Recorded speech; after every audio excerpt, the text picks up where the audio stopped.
Bienvenidos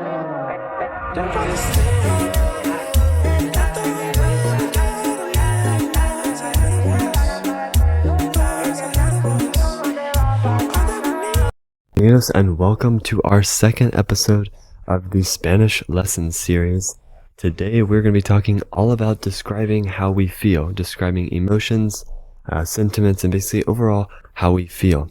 Now this is going to be building off of our first lesson of the Spanish lesson series, where we asked questions where we not only learned how to say hola, hello, and things like buenos dias, buenas tardes, but we also asked questions like ¿Cómo está?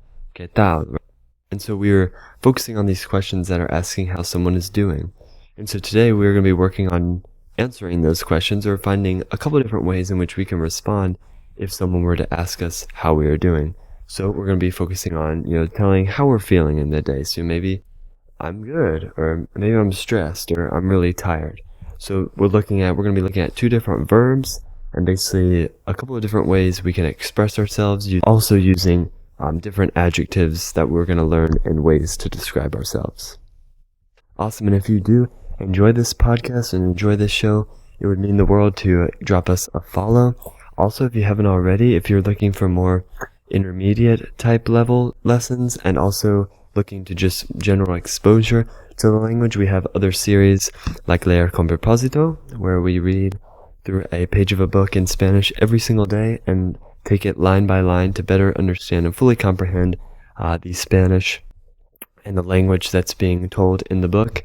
We also have Hora de Contar, which is where we choose a song every episode in Spanish and look through the lyrics line by line, just really getting good exposure to the language, exposing ourselves to more advanced vocab, more advanced grammar structure. And really what I love about those series is we can focus better in on how natives write, how natives speak. And so we're looking to improve our Spanish in a way that is more natural. But without further ado, let's get straight into our second lesson here on the Spanish lesson series that is going to be all about describing our emotions and feelings. Awesome. So today we're going to be focusing on two different verbs when we're trying to describe to someone how we're feeling. And that is going to be estar, which is the verb to be, and we use estar to describe, there's a good kind of acronym, I guess is what it's called, but you use estar, how you feel and where you are, always use the verb estar. So this is because there's another verb, which is ser, which is to be, but we're going to use that for different scenarios, which we'll be getting into in later lessons. So we have estar, and we also have the verb sentir, or in this case, it's going to be sentirse, which is going to be a reflexive verb, which we will talk about more of the grammar and mechanics of that later on. But sentir is going to be to feel, so that's going to help us describe how we're feeling. You can use really estar or sentir in the situations we're going to be talking about today, but overall we're going to be using both, showing you how to use that, and we're also going to be going over lots of new adjectives and vocab to better enhance not only your proficiency but your overall use of the language. So today is all about being able to respond to questions like ¿Cómo estás? Or ¿Qué tal? ¿Qué pasa? And so the first thing that we want to learn is, how would we say I am blank? So let's say, for example, I am doing well, right? I am good.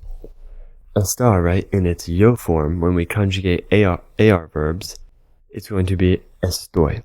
So to say I am well, we would say estoy bien. Right, bien is going to be our word for good, I'm doing good. And estoy is the yo form, the I form of the verb estar. So estoy bien would be I am well. Now we want to go over different adjectives, right? Different ways to describe ourselves. So let's say we're not having a good day. So we could say estoy mal, or another word would be estoy fatal. So either fatal is much worse, it's going to be like really bad, kind of terrible, awful. So once again, we have estoy mal, which is going to be I am bad, or we have estoy fatal, which is going to be like very bad, I'm just having a terrible day. Also, I forgot to mention, if you wanted to say I am very good, you could use this for very bad, but most often it's going to be, I'm doing very good. It would be estoy muy bien. So we have that muy is very in Spanish, so I am very well. So estoy muy bien. Now we also have the verb sentirse, in this case sentir, or the reflexive form sentirse, which I had mentioned earlier at the beginning of the episode. And how we're going to use that is, once again, we're going to conjugate sentirse into its yo form, which this is going to be a stem changing verb, which means in the present tense, the e in sentir is going to change to ie. So it would be, if we're talking about yo, the yo form, me, it would be siento. But since this is also a reflexive verb, if we're saying yo, we take that se at the end of sentirse and put it before and make it me. So me siento would be I feel, and then blank with whatever adjective you like. So let's say we wanted to say I feel good today, right? I'm feeling good. You can say me siento bien. Or once again, me siento muy bien. And we could do the same if we're feeling bad. Me siento mal, or me siento fatal, right? I feel terrible today. Maybe you might even be sick. So those are the different ways that we can use estar and also sentirse to describe how we feel. And really, you can use them either or. If you really want to emphasize your feelings, maybe physically, you could use sentirse. But now we want to focus in, now that we know those conjugations, and remember, it's important that you say estoy bien or me siento bien, because those conjugations, that estoy and me siento, is what is indicating it's me that feels bad. Now that we know those conjugations, let's get into a couple more adjectives that we could use to really expand your vocab on how you're feeling. Because, every day is not going to be good, very good, or bad. Maybe, let's say you're having a fantastic day. You could say the word for fantastic or really, really good is going to be estupendo. That's estupendo. Right? So someone could ask, ¿qué tal? Or ¿cómo estás? Right? How are you doing? You can say, estoy estupendo. Right? I'm doing fantastic. Let's say, on the other hand, maybe you're feeling sick. Right? Maybe you've had a long day and you're starting to get aches and chills and maybe even a fever. The word for sick is going to be enfermo or enferma. So in this case, we could say, if we were to say, I feel sick, me siento enfermo, or me siento enferma. And that enfermo versus enferma is going to be based on whether it's a masculine or feminine. So if it's a male or a female talking, so for me, I would say me siento enfermo, right? I feel sick. But also we have other adjectives that we could use.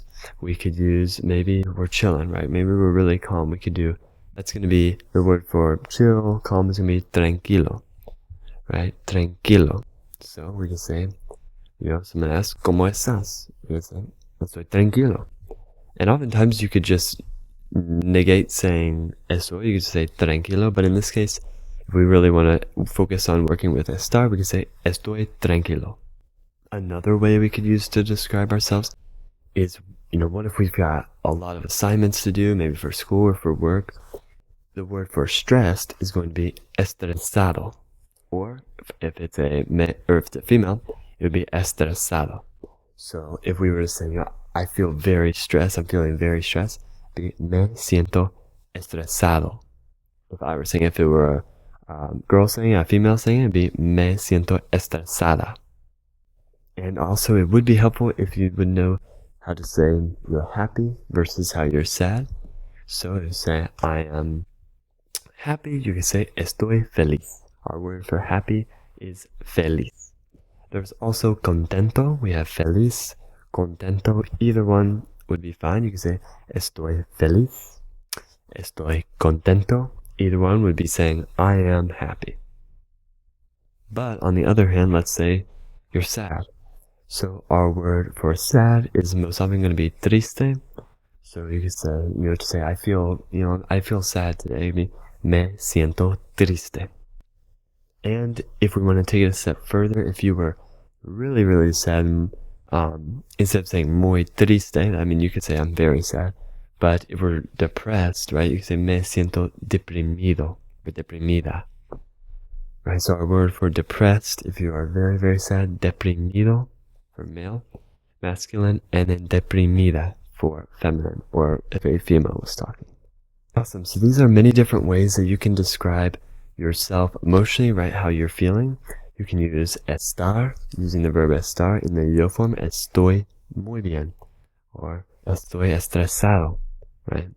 You can use that really for any emotions, and then while also we have the verb sentirse, which is that reflexive verb, which would be me siento mal. Right? I don't feel very good. Me siento enfermo. So these are just a couple ways of how we can describe our emotions. But now you kind of have those basics of how I can use estar to describe emotion, and also sentir to describe emotion and feelings. Awesome. So I hope you have learned a lot in today's quick lesson over how to describe your emotions and feelings. There are a number of more ways to get more advanced and more detailed and to describe your feelings, but today was that basic introduction to using estar and sentir to describe your emotions. In our next episode, we will be talking about how to describe more personal information about yourself, such as your name, where you're from, and also your career, or more things about your job and where you work and things like that. So next episode, we're going to be expanding upon more ways to describe ourselves, but instead of more emotions and feeling, we are going to be focusing on more official details about yourself. And if you enjoyed today's episode, once again, it would mean the world to give our podcast, give our show a follow. Give a thumbs up if you did enjoy it. We're trying to do every day, upload more new content, not only on this Spanish lesson series, but also on our series, such as kind of how I mentioned earlier, we have Leer con Propósito, we have Las Noticias Diarias, in where we go over news stories in Spanish, really focusing on exposure and listening comprehension to the language. So check out those if you're looking for more intermediate style exposure to the language as well. But other than that, that is going to be all for today's episode. I really hope you guys enjoyed this one. We will continue to expand upon this as we move into more further episodes, gaining not only in complexity, but trying to work towards more from beginner to more intermediate style lessons. Once again, thank you so much for tuning in to today's episode. I hope you really enjoy it. I hope you have a wonderful rest of your day, and I will see you guys in the next one. Adios.